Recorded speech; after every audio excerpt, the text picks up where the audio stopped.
대출 규제인 총부채 원리금 상환 비율 DSR이라고 부르는 게 제2금융권으로 확대된다는 소식 전해드린 바 있습니다.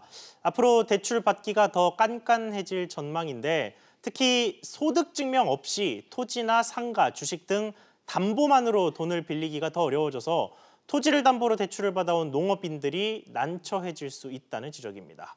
정지환 기자가 알아봤습니다. 사과 농사를 짓는 농업인 A씨는 면적 2,000제곱미터의 과수원을 담보로 지역 농협에서 돈을 빌릴 수 있었습니다.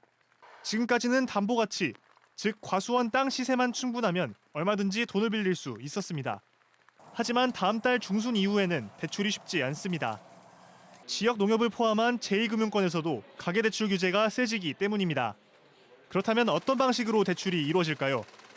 소득 파악이 어려운 농축산 어업인의 경우 땅이나 축산 면적에 따라 이들이 벌어들이는 연간 소득을 추정해 이를 활용합니다.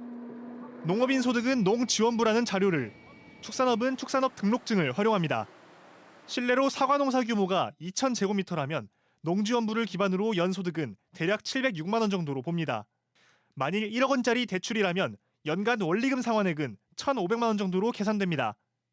이 경우 DSR이 200%를 넘어서 대출 한도를 줄이든지 조합 출하 실적 등 추가 소득을 증명할 자료를 내야 합니다.